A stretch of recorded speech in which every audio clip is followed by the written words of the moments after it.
नमस्कार दोस्तों, आप सभी का स्वागत है हमारे YouTube channel BCS basic physics में। आज की इस वीडियो में हम कक्षा 12 जो NCERT की पाठ्य पुस्तक है उसके 12वें चैप्टर परमाणु का एक टॉपिक लेकर चलेंगे। आज का जो हमारा टॉपिक है वो है बोर के परमाणु मॉडल की कमियां। हम इस चैप्टर में निल्स बोर का परमाणु मॉडल पढ़ चुके हैं, जिसमें उन्होंने तीन परिकल्पनाएं प्रस्तुत की और उन तीनों परिकल्पनाओं के जरिए परमाणु की संरचना के बारे में समझाया बताया। देखिए, हम आपको याद दिलाते हैं कि निल्स बोर के परमाणु मॉडल की जो तीनों परिकल्पनाएं हैं वो क्या थी और उनके आधार पर आज हम उसी मॉडल की कमियों की यहां पर चर्चा करने वाले हैं। सबसे पहले हम बात करते हैं निल्स बोर की जो परमाणु मॉडल है उसकी प्रथम परिकल्पना। जो पहली परिकल्पना है उसमें उन्होंने ये कहा कि परमाणु में उपस्थित जो इलेक्ट्रॉन है वो नाभिक के चारों ओर निश्चित कक्षाओं में ही चक्कर लगाते हैं, जिनमें से ऊर्जा का उत्सर्जन नहीं करते। कि अविकिरणी अनुमत कक्षाओं में इलेक्ट्रॉन चक्कर लगाते हैं, ऐसी कक्षाओं में इलेक्ट्रॉन चक्कर लगाते हैं जिनमें वो त्वरित गति करते हुए भी ऊर्जा का उत्सर्जन नहीं करते। तो पहली जो परिकल्पना है वो है कि इलेक्ट्रॉन अविकिरणी अनुमत वृत्ताकार कक्षाओं में चक्कर लगाते हैं। क्लियर। दूसरी जो परिकल्पना है उसके अकॉर्डिंग यह बताया था कि इलेक्ट्रॉन केवल और केवल उन्हीं कक्षाओं में चक्कर लगाते हैं जिनमें उनका कोणीय संवेग h/2π के पूर्ण गुणज के रूप में हो। एक बार फिर से सुन लीजिए, दूसरी जो परिकल्पना है वो कोणीय संवेग के क्वांटीकरण को व्यक्त करती है। उसके अंतर्गत इन्होंने ये कहा कि इलेक्ट्रॉन केवल और केवल उन्हीं कक्षाओं में चक्कर लगाते हैं जिनमें उनका कोणीय संवेग h/2π के पूर्ण गुणज के रूप में होता है। तीसरी परिकल्पना क्या थी कि जब इलेक्ट्रॉन उच्च ऊर्जा स्तर से निम्न ऊर्जा स्तर में संक्रमण करता है तो वहां पर फोटोनों के रूप में ऊर्जा का उत्सर्जन होता है। क्लियर। अब देखिए, ये तो थी बोर मॉडल की परिकल्पनाएं कुछ अभिग्रहित। अब इन्होंने अपने मॉडल में कुछ कमियां, कुछ तथ्य नहीं समझा पाए। इस मॉडल के जरिए हम कुछ घटनाएं, कुछ तथ्य नहीं समझ पाए, उनकी चर्चा अब यहां पर हम करते हैं। सबसे पहले हम बात करेंगे बोर मॉडल की पहली कमी। बोर मॉडल के अकॉर्डिंग इलेक्ट्रॉन नाभिक के चारों ओर वृत्ताकार कक्षाओं में चक्कर लगाते हैं, जबकि सोमरफील्ड ने बताया कि जो इलेक्ट्रॉन है वो दीर्घवृत्ताकार कक्षाओं में चक्कर लगाते हैं। सोमरफील्ड ने जो इलेक्ट्रॉन का पथ है उसको वृत्ताकार न होकर दीर्घवृत्ताकार बताया, जो कि सही था। अर्थात जो बोर मॉडल में जो इलेक्ट्रॉन का पथ है वो वृत्ताकार माना, जो कि गलत था। तो पहली कमी तो कहीं क्या रह गई कि इलेक्ट्रॉन के पथ के बारे में वृत्ताकार की बजाय दीर्घवृत्ताकार होता है, और इसको सही किया था सोमरफील्ड ने। क्लियर।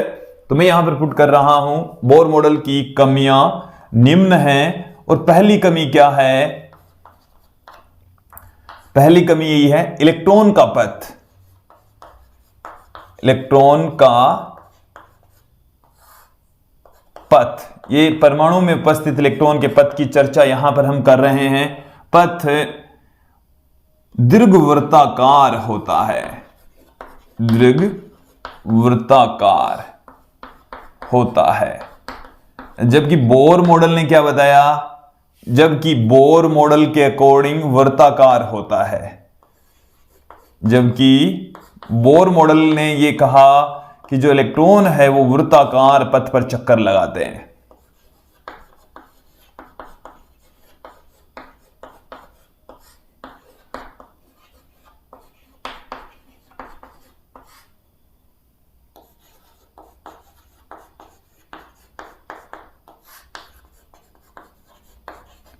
देखिए, दूसरी जो कमी है वो दूसरी परिकल्पना से रिलेटेड ही है। बोर की दूसरी परिकल्पना, द्वितीय परिकल्पना हमें क्या कहती है कि इलेक्ट्रॉन केवल और केवल उन्हीं कक्षाओं में चक्कर लगाते हैं जिनमें उनका कोणीय संवेग h/2π के पूर्ण गुणज के रूप में हो। हालांकि यह तथ्य बिल्कुल सही था, परिकल्पना बिल्कुल सही है, बट इस परिकल्पना की पुष्टि बोर मॉडल के द्वारा, निल्स बोर के द्वारा नहीं की जा सकी। देखो ध्यान देना, इलेक्ट्रॉन का कोणीय संवेग कितना होता है बोर मॉडल के अकॉर्डिंग? इलेक्ट्रॉन का कोणीय संवेग, इलेक्ट्रॉन का कोणीय संवेग, इलेक्ट्रॉन का जो कोणीय संवेग है L बराबर होता है mvr, जो कि NH/2 के बराबर होता है। क्लियर। अब यहां से आप देखेंगे कि इस मॉडल के द्वारा ये जो परिकल्पना है कोणीय संवेग का क्वांटीकरण की व्याख्या करता है, बट बोर मॉडल इसको नहीं समझा पाया। ये कोणीय संवेग के क्वांटीकरण, कोणीय संवेग के क्वांटीकरण की व्याख्या, कोणीय संवेग के क्वांटीकरण की व्याख्या नहीं की जा सकी, नहीं की जा सकी। फिर हम अगली कमी की ओर चलते हैं। दूसरी कमी को, हालांकि ये जो तथ्य है इलेक्ट्रॉन का कोणीय संवेग सही है, H/2 के पूर्ण गुणज के रूप में ही होता है, बट इसकी पुष्टि नहीं कर पाए, इसकी व्याख्या नहीं कर पाए बोर। इसकी व्याख्या डी ब्रोगली ने अपनी परिकल्पना दी थी, उसके आधार पर इस परिकल्पना को समझाया। जो इससे ठीक बाद का जो हमारा वीडियो होगा उसमें हम कोणीय संवेग के क्वांटीकरण की व्याख्या हम डी ब्रोगली की परिकल्पना से करेंगे। तो आप उस वीडियो को भी देखें, उस टॉपिक को भी देखें, समझे इस परिकल्पना को, इस तथ्य को वहां पर समझाया गया है, अगले वीडियो में समझाया गया है। क्लियर। अब देखिए अगली कमी की ओर बढ़ते हैं। निल्स बोर ने नाभिक को स्थिर माना कि नाभिक है उसके चारों ओर इलेक्ट्रॉन चक्कर लगा रहे हैं, नाभिक को स्थिर माना। जबकि कोई भी कण या नाभिक केवल और केवल स्थिर तभी संभव है जब उसका द्रव्यमान अनंत हो, जब उसका द्रव्यमान क्या हो, अनंत हो, जो कि पॉसिबल नहीं है। लेकिन नाभिक का द्रव्यमान अनंत नहीं हो सकता। तो इस मॉडल में, बोर मॉडल में नाभिक को स्थिर माना गया। बोर मॉडल में नाभिक को क्या लिया गया, नाभिक को स्थिर लिया गया, स्थिर माना गया, जो कि तभी संभव है जब नाभिक का द्रव्यमान अनंत हो, नाभिक का द्रव्यमान अनंत हो। नाभिक का द्रव्यमान अनंत हो नहीं सकता, अर्थात जो नाभिक है वो स्थिर अवस्था में भी नहीं हो सकता। जो परिकल्पना है वो गलत मापी गई, गलत माना गया। क्लियर। अगली कमी की ओर बढ़ते हैं। अगली जो कमियां है, शेष जो कमियां हैं, वो स्पेक्ट्रम से रिलेटेड ही कमियां हैं।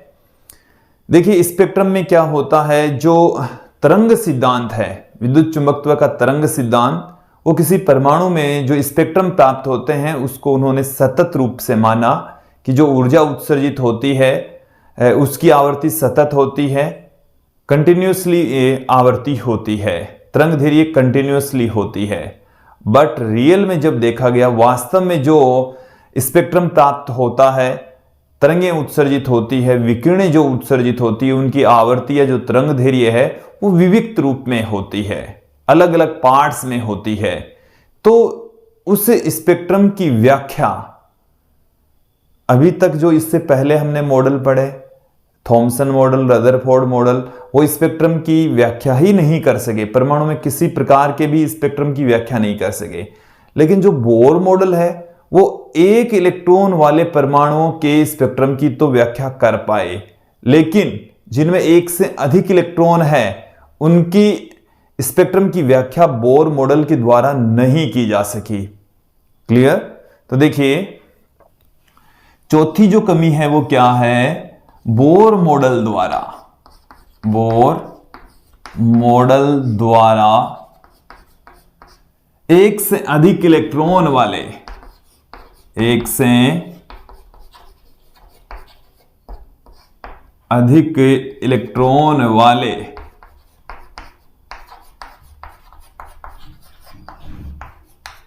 एक से अधिक इलेक्ट्रॉन वाले परमाणुओं के स्पेक्ट्रम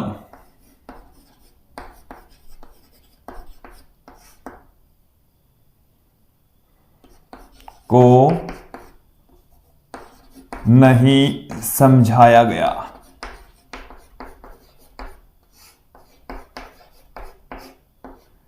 यदि किसी परमाणु के अंदर एक से अधिक इलेक्ट्रॉन है तो उस इलेक्ट्रॉन से जो उस परमाणु से उत्सर्जित जो स्पेक्ट्रम है उसकी व्याख्या इस मॉडल के द्वारा नहीं की जा सकी। तो देखो किसकी व्याख्या कर सका, ये हाइड्रोजन परमाणु की कर सका, हीलियम प्लस He प्लस की कर सका, Li+2 की कर सका। तो इनमें क्या है, एक इलेक्ट्रॉन होता है, तो इनसे जो स्पेक्ट्रम प्राप्त होता है उसकी तो व्याख्या बोर मॉडल के द्वारा की गई।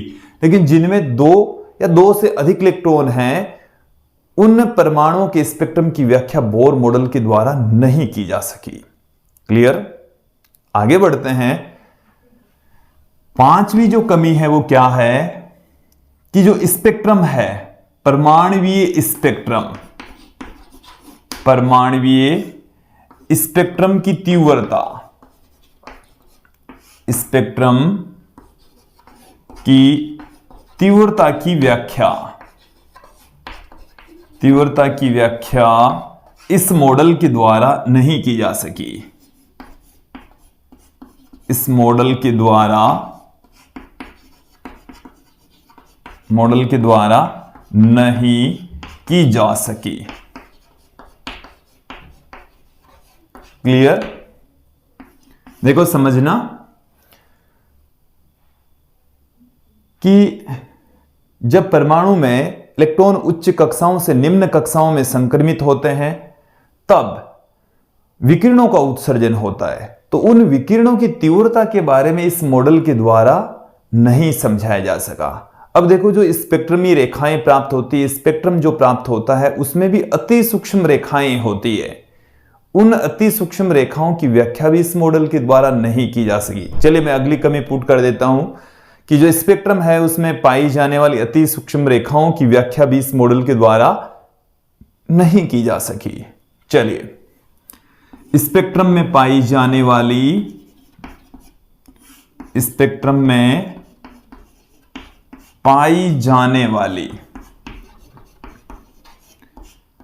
अति सूक्ष्म रेखाओं की व्याख्या भी इस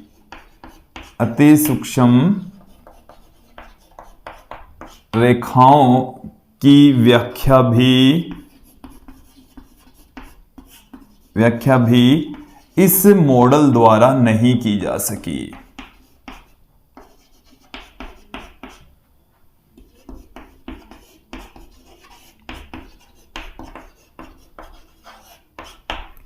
क्लियर? कि जो स्पेक्ट्रम है उसमें उसकी तीव्रता नहीं समझा पाए, उसमें पाई जाने वाली अति सूक्ष्म रेखाओं की व्याख्या नहीं कर पाए। इसके अलावा दो या दो से अधिक इलेक्ट्रॉन वाले परमाणुओं के स्पेक्ट्रम की व्याख्या भी इस मॉडल के द्वारा नहीं की जा सकी। इसके साथ में जो स्पेक्ट्रमी रेखाएं हैं उनकी विद्युत क्षेत्र और चुंबकीय क्षेत्र में विपाटन की व्याख्या भी इस मॉडल के द्वारा नहीं की जा सकी। अर्थात जीमान प्रभाव और स्टोर्क प्रभाव की व्याख्या भी नहीं की जा सकी। जीमान प्रभाव की भी व्याख्या नहीं की जा सकी और स्टोर्क प्रभाव की भी व्याख्या नहीं की जा सकी। जीमान प्रभाव व स्टोर्क प्रभाव की व्याख्या नहीं की जा सकी। देखो इनको भी समझ लीजिए, दोनों इफेक्ट्स क्या हैं। स्टोर्क प्रभाव, सबसे पहले हम बात करते हैं यहां पर जीमान प्रभाव की। देखिए जीमान प्रभाव क्या है कि जो स्पेक्ट्रमी रेखाएं हैं उनका चुंबकीय क्षेत्र में विपाटन विभाजन जीमान प्रभाव कहलाता है और इनकी व्याख्या बोर मॉडल के द्वारा नहीं की जा सकी। तो देखिए मैं यहां पर पुट कर रहा हूं स्पेक्ट्रमी रेखाओं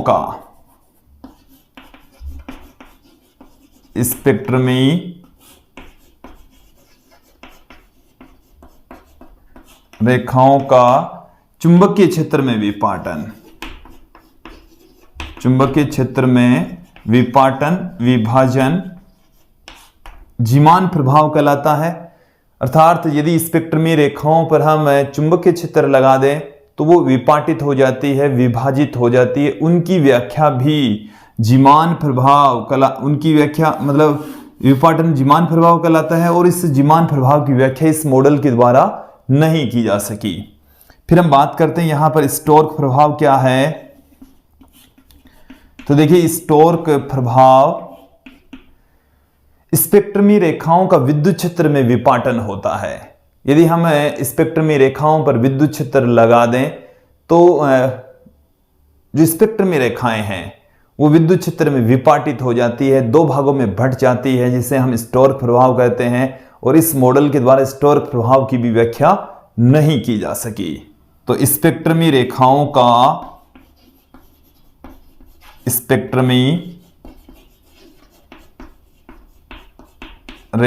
का विद्युत क्षेत्र में विपाटन, विद्युत क्षेत्र में विपाटन स्टोर्क प्रभाव कहलाता है। और स्टोर्क प्रभाव और जीमान प्रभाव की व्याख्या इस बोर मॉडल के द्वारा नहीं की जा सकी। तो ये थी बोर मॉडल की कुछ कमियां, मुख्य कमियां जो हमने आप लोगों के सामने रखी है। आज के इस वीडियो में इतना ही। धन्यवाद दोस्तों।